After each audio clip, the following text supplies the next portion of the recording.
Je n'ai pas combattu le communisme au nom des idées libérales. Je l'ai combattu au nom de la dignité humaine.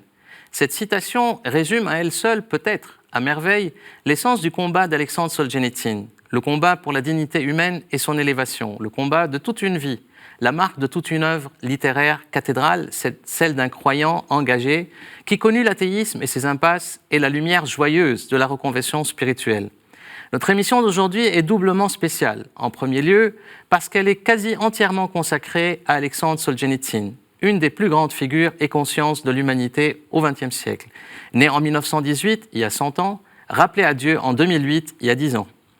Elle est spéciale aussi car le professeur Georges Niva, un des plus grands slavistes qui, selon Janine Verdès-Leroux, possède l'œuvre de Solzhenitsyn dans son immensité, un Georges Niva qui connut de près Solzhenitsyn et qui ne cesse de lire, de disséquer et de commenter Solzhenitsyn depuis plus de 40 ans, qui a participé à la traduction de certains de ses livres et qui s'est vite arrêté car il avait compris qu'être traducteur de Solzhenitsyn était un sacerdoce pour la vie.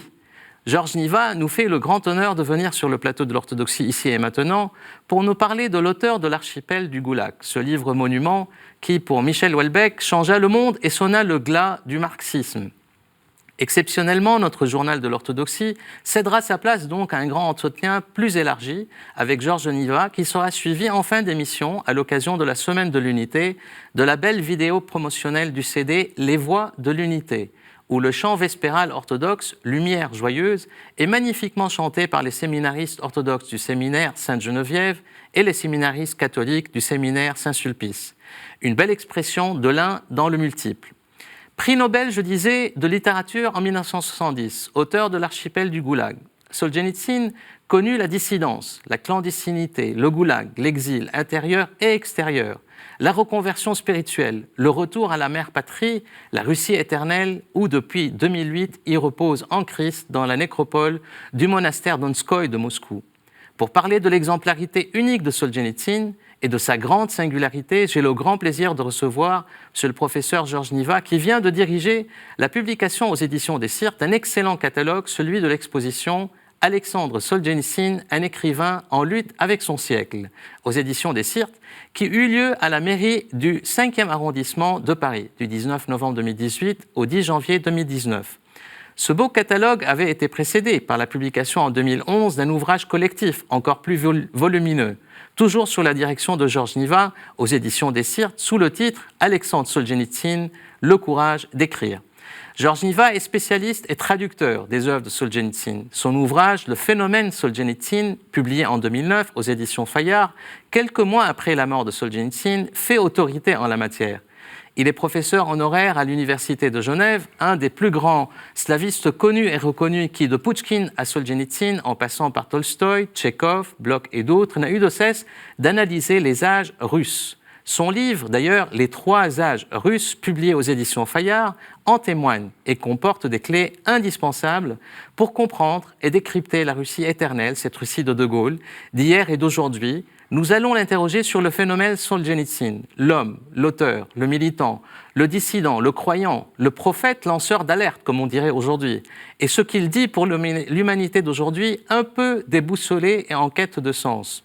Notre monde d'aujourd'hui n'est-il pas un peu orphelin d'un prophète écrivain de la trempe de Solzhenitsyn qui était capable, par une pensée libre et trempée dans le vécu de la foi et la foi du vécu, de renvoyer dos à dos le bazar idéologique du communisme soviétique et le bazar mercantile du modèle américano-occidental.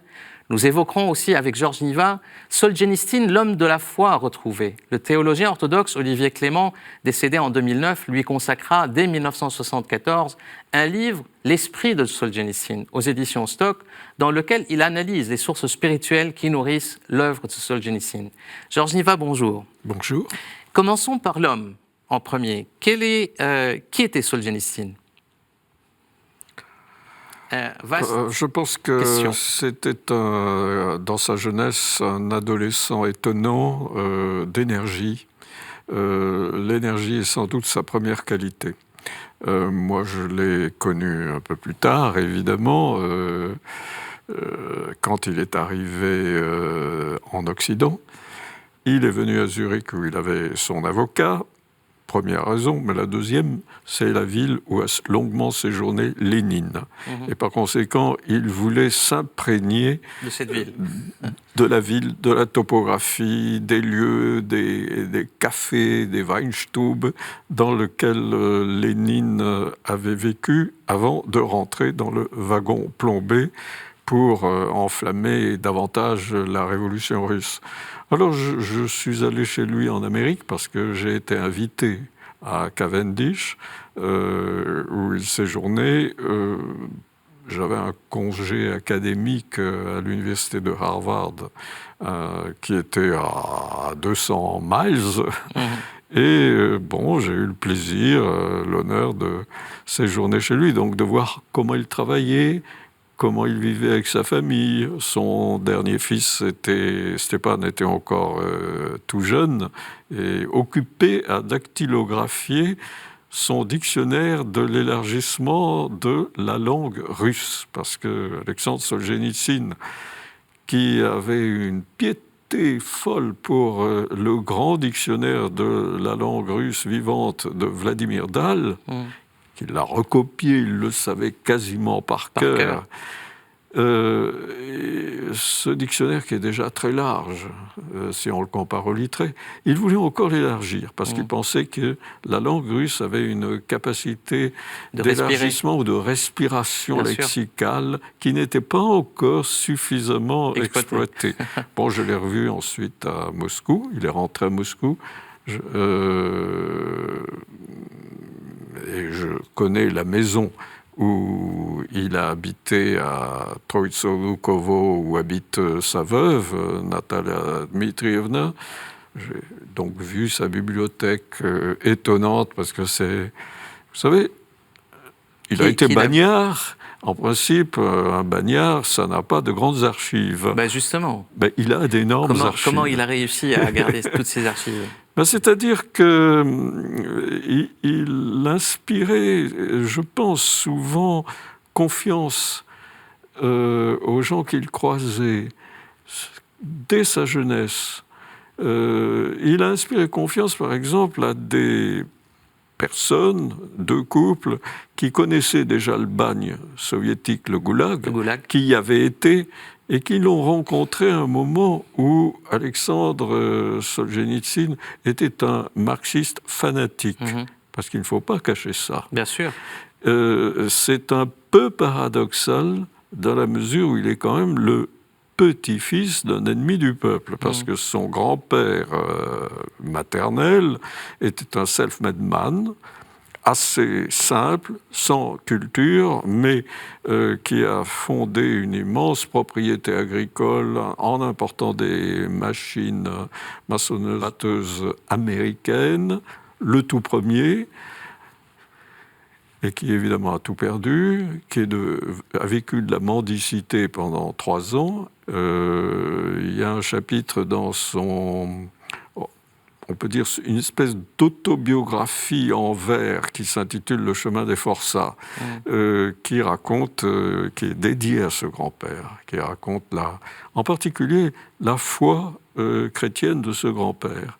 Alors, le tout jeune homme, puisque vous m'interrogez sur la foi, le tout jeune homme, enfant, a été à l'église avec sa mère, mais je pense que c'est vers 4-5 ans qu'elle a cessé de l'emmener.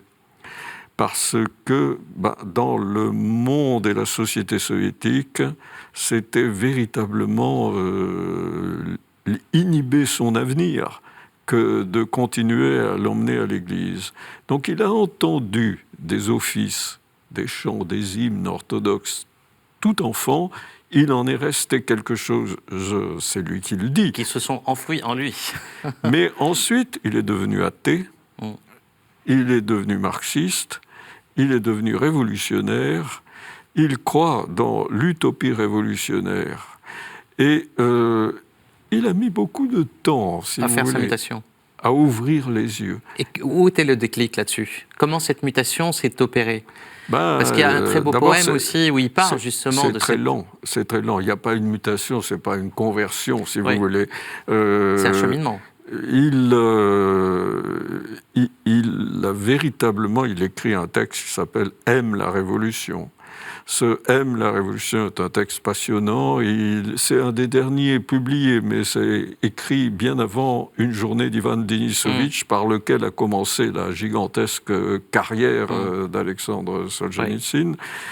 Oui. Et il a aussi écrit un poème sur le génial mathématicien Évariste Galois, qui était également un révolutionnaire en 1830, qui a été incarcéré à la prison Sainte-Pélagie à Paris.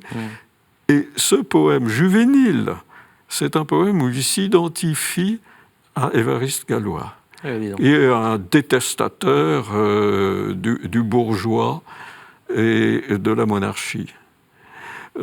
C'est un texte assez intéressant à voir, mais qui ne sera jamais publié en entier parce que Alexandre Isaïevitch a dit que ça faisait partie de ces textes juvéniles ou juvénilia dont il ne voulait pas qu'on les publie. Mais alors... Donc il y avait une fascination pour la Révolution. Absolument. Oui. Qui est devenu, si vous voulez, ensuite le thème principal... un des thèmes principaux de son œuvre, mais on peut dire le thème principal, c'est-à-dire c'est lié, si vous voulez, à la spiritualité. Il a été un marxiste, il a cru dans l'émancipation de l'homme. Il ne faut pas oublier que les bolcheviks ont beaucoup utilisé la formule « l'homme nouveau ». Vous pouvez lire des quantités de brochures de 1919, 20 et même des poèmes de Maïakovsky.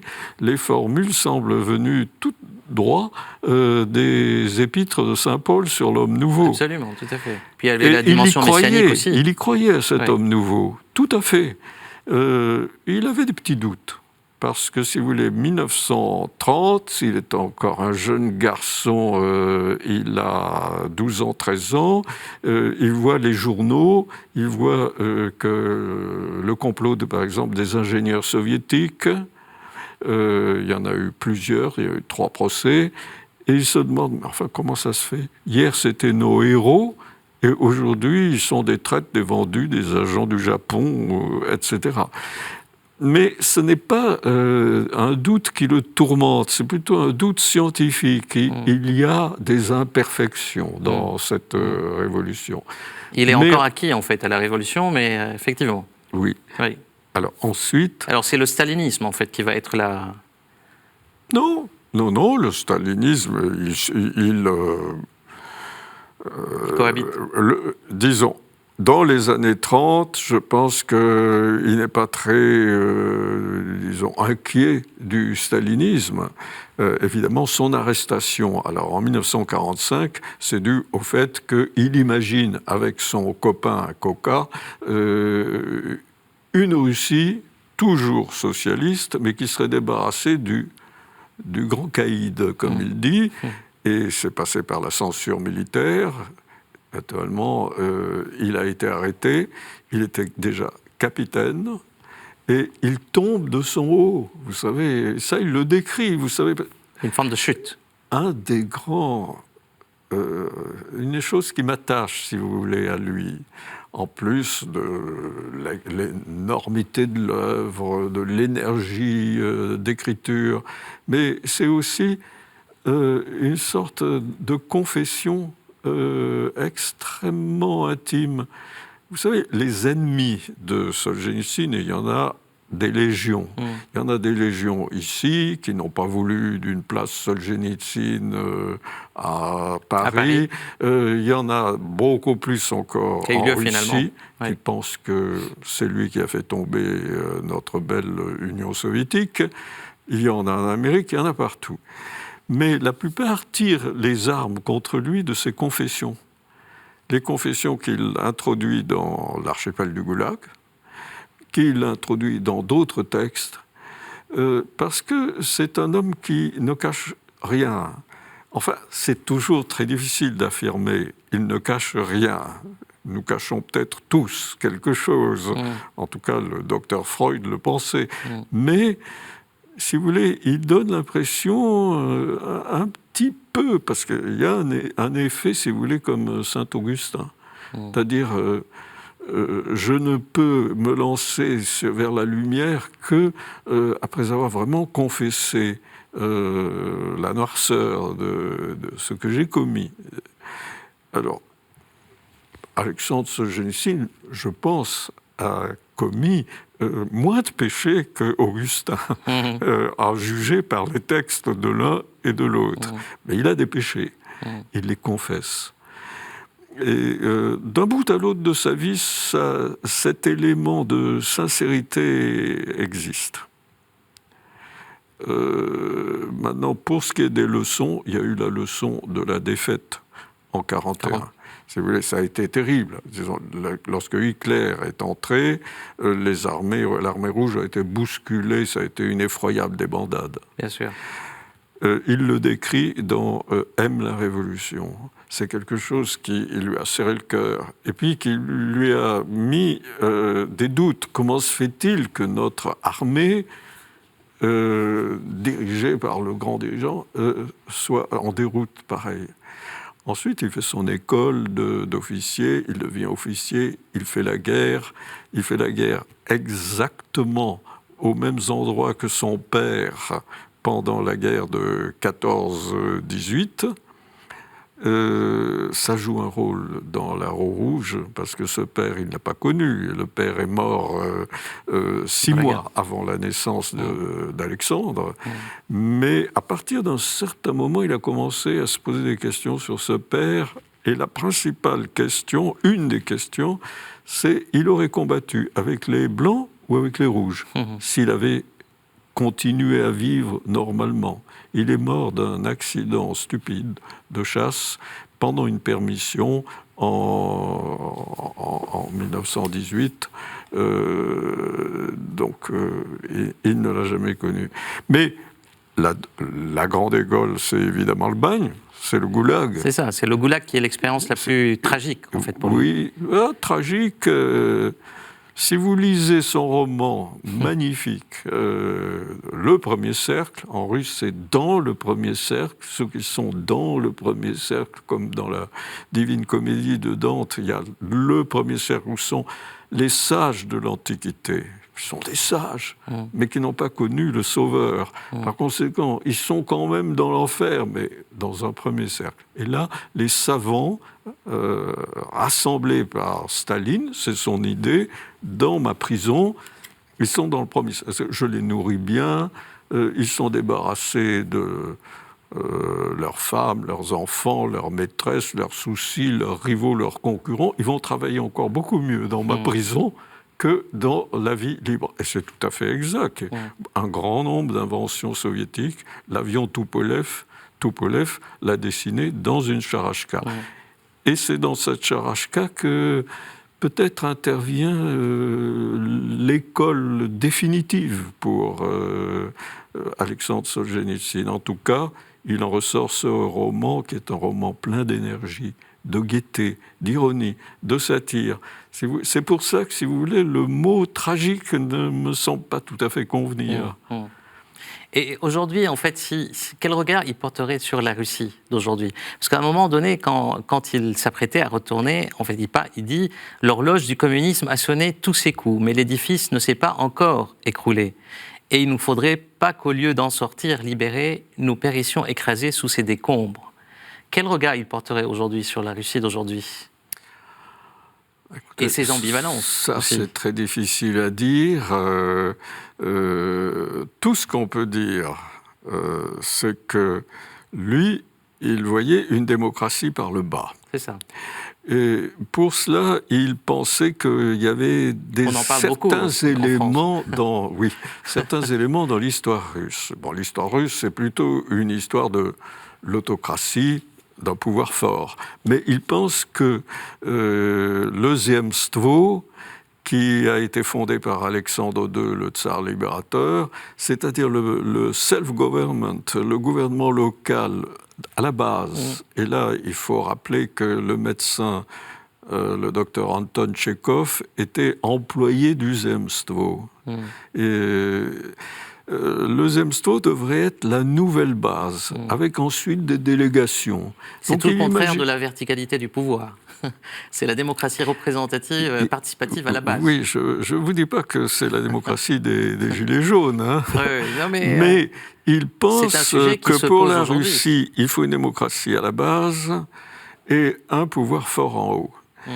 Mais avec la liberté de conscience. Parce que le communisme, il ne met pas sur le même pied le bazar mercantile et le bazar bolchevique. Non, ça je ne le pense pas. D'abord, quand il s'adresse à l'Occident, c'est un regard ami.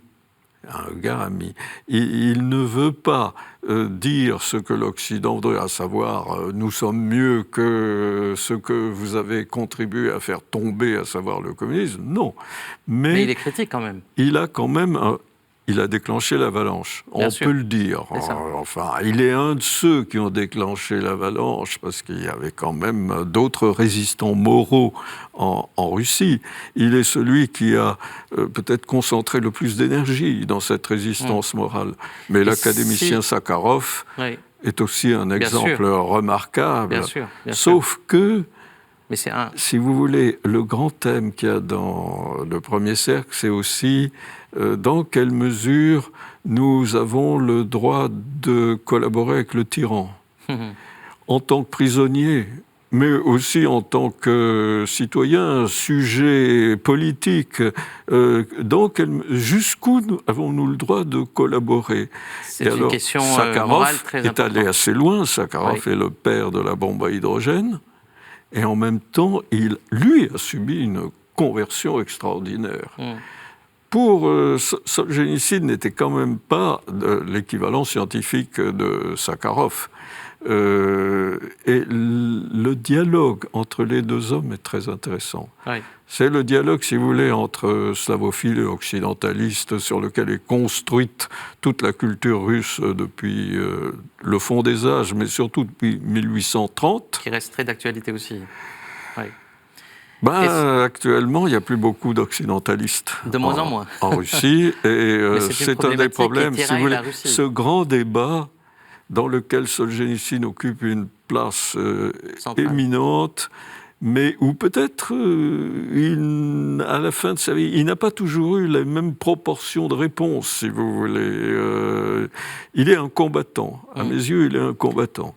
Et un combattant spirituel, un combattant littéraire, un combattant, un poète. C'est peut-être le mot en fait de la fin, le terme combattant, qui peut être relie un peu tout et caractérise Solzhenitsyn. Et d'ailleurs, toute sa stature, en fait, un peu celle d'un prophète aussi, une figure très charismatique. Donc combattant, c'est le terme en fait qu'on va retenir pour le moment de la fin. Vous voyez, le catalogue, il est intitulé « En lutte avec son siècle ». Il n'est pas le seul à avoir été en lutte avec son siècle. Disons que des poètes allemands comme Paul Celan sont aussi en lutte avec leur siècle. Il y a des artistes en lutte avec leur siècle. Mais lui, il a fait de cette lutte une espèce de tout, de sa vie. Et en même temps de notre vie, parce qu'il nous inclut dans ce... On sort de chez lui, de l'archipel du Goulag, différent. On y entrait un homme, on en sort un autre. En tout cas, merci beaucoup, Georgieva, parce que c'est une immensité, Solzhenitsyn. Et le pouvoir appréhender toute cette œuvre, effectivement, c'est cette immensité. Le mot qu'il faut retenir, c'est le terme combattant, qui est un très très beau terme. Et là-dessus, je vous remercie d'être venu en fait, de nous parler en fait, de cette grande figure. Et maintenant, je vous laisse avec une vidéo, La Lumière Joyeuse, chantée par les séminaristes catholiques et orthodoxes, des voix de l'unité, pour l'unité. Et je vous dis à la prochaine émission.